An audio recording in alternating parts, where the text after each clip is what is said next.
નમસ્કાર દોસ્તો, સ્વાગત છે તમારું 6 જાન્યુઆરીના ટોપ 10 કરંટ અફેર્સના ક્વેશ્ચનની અંદર. તો ચાલો શરૂઆત કરીએ આજના ટોપ 10 ક્વેશ્ચન. આજનો પહેલો ક્વેશ્ચન છે, હાલમાં કયા દેશે રશિયન સોયુઝ રોકેટનો ઉપયોગ કરીને સ્વદેશી રીતે બનાવેલા ઉપગ્રહો પાયા ઝફર 2 અને કૌસર 1.5 ને નીચી પૃથ્વી ભ્રમણ કક્ષામાં લોન્ચ કર્યા છે? રશિયા, ઈરાન, ચીન કે તુર્કી? તો અહીંયા તમારો જવાબ આવશે ઓપ્શન સી, ઈરાન. ત્યાર પછી નેક્સ્ટ ક્વેશ્ચનની વાત કરીએ, તાજેતરમાં કયા ભારતીય ચેસ ખેલાડીએ વર્લ્ડ રેપિડ ચેસ ચેમ્પિયનશિપમાં ઐતિહાસિક બ્રોન્ઝ મેડલ જીત્યો, જેનાથી વિશ્વનાથન આનંદ પછી ભારતનો પ્રથમ પુરુષ પોડિયમ જે છે એ ફિનિશ થયો છે? રમેશબાબુ પ્રજ્ઞાનંદ, અર્જુન એરિગેસી, વિદિત ગુજરાતી કે પેન્ટલા હરિકૃષ્ણ? તો અહીંયા તમારો જવાબ આવશે ઓપ્શન બી, અર્જુન એરિગેસી. ત્યાર પછી નેક્સ્ટ ક્વેશ્ચનની વાત કરીએ, હાલમાં કાશ્મીરના કયા જિલ્લામાં 2000 વર્ષ જૂનું બૌદ્ધ સ્થળ હતું જેમાં કુષાણ યુગના સ્તૂપ અને મઠના બાંધકામો તાજેતરમાં મળી આવ્યા છે? અનંતનાગ, કુપવાડા, બારામુલ્લા કે પુલવામા? તો અહીંયા તમારો જવાબ આવશે ઓપ્શન બી, બારામુલ્લા. ત્યાર પછી નેક્સ્ટ ક્વેશ્ચનની વાત કરીએ તો તાજેતરમાં કયું ભારતીય રાજ્ય દેશની પ્રથમ જાહેર ખાનગી ભાગીદારી પીપીપી મોડેલ જે છે એ મેડિકલ કોલેજો શરૂ કરી રહ્યું છે? મધ્યપ્રદેશ, મહારાષ્ટ્ર, રાજસ્થાન કે છત્તીસગઢ? તો અહીંયા તમારો જવાબ આવશે ઓપ્શન એ,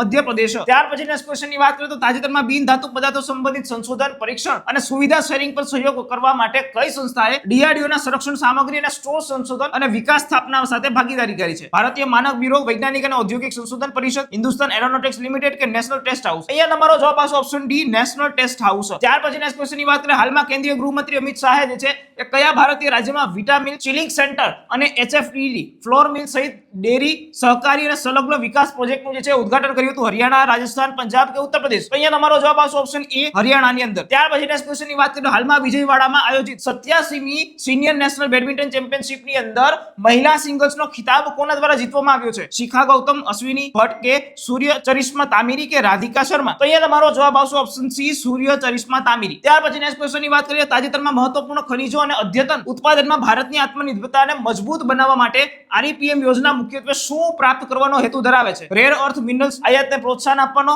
સિન્ડટ રેર અર્થ કાયમી ચુંબકતા ઉત્પાદનને પ્રોત્સાહન આપો, કોલસા આધારિત વીજ ઉત્પાદનનો વિસ્તાર કરો કે કૃષિ સાધનોનો ઉત્પાદનનો ટેકો આપો? તો અહીંયા તમારો જવાબ આવશે ઓપ્શન બી કે સિન્ડટ રેર અર્થ કાયમી ચુંબકના ઉત્પાદનને પ્રોત્સાહન આપો. ત્યાર પછી નેક્સ્ટ ક્વેશ્ચન, તાજેતરમાં ઓડિશાના પુરીમાં લીલાદ્રી બીચ ઉપર અનાવરણ કરાયેલા વિશ્વ વિક્રમજનક સફરજન અને રેતીના સાન્તાક્લોઝ શિલ્પનું નિર્માણ કોણે જે છે કર્યું હતું? સુદર્શન પટનાયક, રઘુનાથ મહાપાત્રા, જીતીશ કલ્લાટ કે અનીશ કપૂર? તો અહીંયા તમારો જવાબ આવશે ઓપ્શન એ, સુદર્શન પટનાયક. ત્યાર પછી નેક્સ્ટ ક્વેશ્ચન, તાજેતરમાં વર્લ્ડ રેપિડ ચેમ્પિયનશિપમાં કયા ભારતીય ચેસ ખેલાડીએ સંયુક્ત રીતે પ્રથમ સ્થાને રહ્યા પણ ટાઈ બ્રેકમાં હારી ગયા બાદ બ્રોન્ઝ મેડલ જીત્યો? હરિકા દ્રોણવલ્લી, તાનિયા સચદેવ, આર વૈશાલી કે કોનેરુ હમ્પી? આ પ્રશ્નો જવાબ તમારે નીચે આપેલા કોમેન્ટ બોક્સની અંદર આપવાનો છે અને આવા નવા પ્રશ્નો જોવા માટે જોડાયેલા રહો લક્ષ્ય એકેડમી સાથે, ફોલો કરો પિનાક આન્સરને.